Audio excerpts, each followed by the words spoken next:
అందరికీ నమస్తే, welcome to Q news. నేను రాజు. మరి మొత్తానికి స్థానిక సంస్థల ఎన్నికల గురించి అయితే పెద్ద ఎత్తున చర్చ జరుగుతున్న నేపథ్యంలో మరి రేపైతే సుప్రీంకోర్టులో కీలక విచారణ అయితే జరగబోతుంది. మరి ఏదైతే హైకోర్టులో జీవో నెంబర్ 9ని నిలిపివేస్తూ స్టే అయితే విధించింది హైకోర్టు. సో ఆ నేపథ్యంలోనే ప్రభుత్వం, తెలంగాణ రాష్ట్ర ప్రభుత్వం ఏదైతే ఉందో మరి స్పెషల్ లీవ్ పిటిషన్ కింద సుప్రీంకోర్టుకు వెళ్ళి మరి అక్కడ అప్పీల్ చేసే ప్రయత్నం అయితే చేస్తూ ఉన్నారు రాష్ట్ర ప్రభుత్వం. మరి ఏదైతే బీసీలకు 42% రిజర్వేషన్ కల్పిస్తూ జీవో 9ని అయితే ప్రత్యేక జీవో 9ని తీసుకొచ్చారు రాష్ట్ర ప్రభుత్వం. మరి దానికి సంబంధించి దానికి వ్యతిరేకంగా హైకోర్టులో అయితే ఒక పిల్ అయితే దాఖలు వేయడం జరిగింది. మొత్తానికి స్థానిక సంస్థల ఎన్నికలు అయితే ప్రక్రియ అయితే నిలిచిపోయింది. ఆ జీవో ఏదైతే ఉందో జీవో 9ని నిలిపివేస్తూ హైకోర్టు అయితే స్టే విధించింది. సో స్టే విధించిన తర్వాత ఏమైంది, మరి రాష్ట్ర ప్రభుత్వం అయితే సుప్రీంకోర్టుకు వెళ్ళి అక్కడ స్పెషల్ లీవ్ పిటిషన్ వేసి మరి అక్కడ ఈ స్టే ఏదైతే ఉందో మరి హైకోర్టును స్టే ఏదైతే ఉందో దాన్ని ఎత్తివేస్తూ కూడా మరి అక్కడ ఎత్తివేయాలని చెప్పేసి కూడా వాదనలు అంటే ఏజీ సుదర్శన్ రెడ్డి, సో రాష్ట్ర ప్రభుత్వం తరపు నుంచి కూడా ఏజీ సుదర్శన్ రెడ్డి వెళ్ళి అక్కడికి మరి వాదనలు వినిపించాలని చెప్పేసి అయితే వాళ్ళైతే ప్రయత్నం చేస్తున్నారు. ఇక మొత్తానికైతే రేపు సుప్రీంకోర్టులో స్థానిక సంస్థల ఎన్నికల గురించి పెద్ద విచారణ అయితే జరగనుంది. సో ఆ విచారణలో ఏం జరగబోతుంది, మరి స్థానిక సంస్థల ఎన్నికలు జరుగుతాయా లేదా అనే ఒక పెద్ద చర్చ అయితే మొదలైంది. సో మొత్తానికి ఇక్కడ స్టేట్ ఎలక్షన్ కమిషన్ ఏదైతే ఉందో ఆల్రెడీ నోటిఫికేషన్ కూడా వేసింది.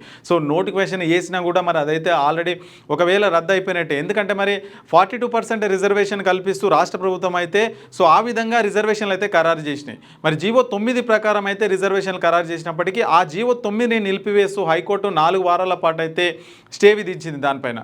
సో ఇక దానిపైన స్టే విధించిందంటే ఎన్నికల ప్రక్రియ కూడా అయిపోయినట్టే. కాకపోతే ఇక్కడ హైకోర్టు ఏం చెప్పిందంటే మరి పాత రిజర్వేషన్లు ఏవైతే ఉంటాయో 2018 పంచాయతీరాజ్ చట్టం పాత రిజర్వేషన్లు ఏవైతే ఉంటాయో వాటి ప్రకారం ఎలక్షన్స్ జరుపుకోవచ్చు అని కూడా చెప్పింది. కాకపోతే ఇక్కడ వచ్చిన చిక్కు ఏంటంటే మరి రేవంత్ రెడ్డి ప్రభుత్వం, తెలంగాణ కాంగ్రెస్ ప్రభుత్వం ఏదైతే కామారెడ్డి డిక్లరేషన్ బీసీలకు 42% రిజర్వేషన్ కల్పిస్తామని చెప్పారో మరి వాటి ప్రకారమే ఖచ్చితంగా బీసీలకు 42% రిజర్వేషన్లు ఇచ్చిన తర్వాత ఎలక్షన్ పోవాలని చెప్పేసి రాష్ట్ర ప్రభుత్వం అయితే గట్టి నిర్ణయం తీసుకుంది. సో ఆ నేపథ్యంలోనే మరి 2018 పంచాయతీరాజ్ చట్టం ప్రకారం అయితే సో వెళ్ళట్లేదు అన్నట్టుగా మనకైతే తెలుస్తుంది. మొత్తానికి ఎలక్షన్ నోటిఫికేషన్ వచ్చింది, డేట్ ఫిక్స్ చేశారు. సర్పంచ్ ఎన్నికలు 2 దశల్లో, 3 దశల్లో, ఎంపీటీసీ ఎలక్షన్లు 2 దశల్లో పెట్టాలని కూడా డేట్లు ఫిక్స్ చేసినప్పటికీ మరి దానికి వ్యతిరేకంగా జీవో నెంబర్ 9కి వ్యతిరేకంగా బీసీలకు 42% రిజర్వేషన్లకు వ్యతిరేకంగా హైకోర్టులో అక్కడ సుప్రీంకోర్టులో కేసు అయితే వేయడం జరిగింది.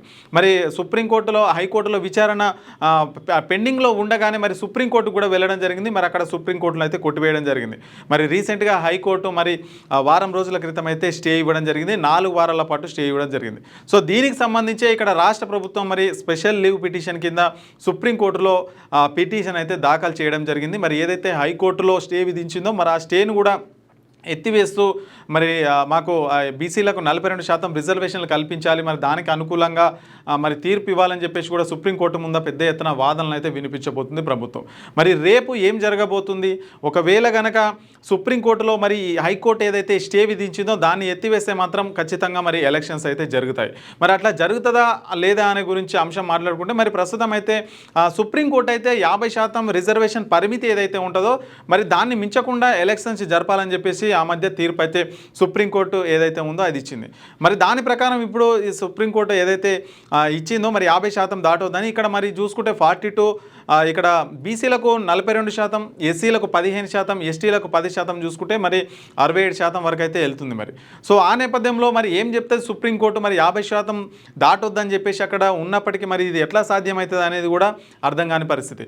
మరి మరొక వైపు ఏం చెప్తున్నారంటే మరి ప్రభుత్వ తరపు నుంచి అడ్వకేట్ జనరల్ కావచ్చు, మరి ప్రభుత్వ తరపు అడ్వకేట్స్ ఏం చెప్తున్నారంటే మరి ఇది కేవలం సుప్రీంకోర్టు తీర్పు మాత్రమే, మరి రాజ్యాంగంలో ఇలాంటి రూల్ అయితే ఎక్కడా లేదు, మరి 50% పరిమితి దాటొద్దని చెప్పేసి రాజ్యాంగంలో ఎక్కడ కూడా లేదు, ఇది కేవలం సుప్రీంకోర్టు ఆర్డర్ మాత్రమే అని చెప్పేసి కూడా వీళ్ళు కూడా మరి చెప్తున్నారు. మరి బీసీలకు 42% రిజర్వేషన్లు రావడం రాజ్యాంగ విరుద్ధం అయితే కానప్పటికీ కూడా మరి ఎందుకు దీనికి ఇట్లా అబ్జెక్షన్ చెప్తున్నారని చెప్పేసి కూడా మనకు రాష్ట్ర ప్రభుత్వం నుంచి రేపైతే బలమైన వాదనలు వినిపించే ప్రయత్నం అయితే జరుగుతుంది.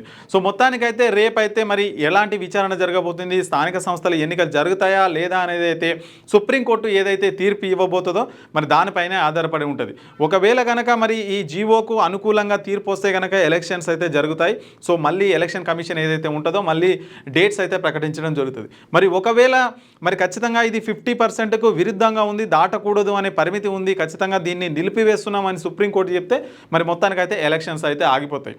సో ఎలక్షన్స్ ఆగిపోతే మరి వాళ్ళు ఏం చెప్తున్నారు, జీవో నెంబర్ 9కి మాత్రమే వ్యతిరేకమని కోర్టు అయితే క్లియర్గా చెప్పింది. మీరు ఎలక్షన్స్ జరుపుకోవచ్చు, ఏదైతే 50% రిజర్వేషన్లు మించకుండా మీరు నోటిఫికేషన్ ఇచ్చి జరుపుకోవచ్చు అని కూడా ఇక్కడ ప్రభుత్వం, ఇక్కడ హైకోర్టు చెప్తుంది, అక్కడ సుప్రీంకోర్టు కూడా అదే చెప్తుంది. సో మరి దీన్ని మించితేనే ఇప్పుడు వాళ్ళకైతే ప్రాబ్లం వస్తుందన్నమాట.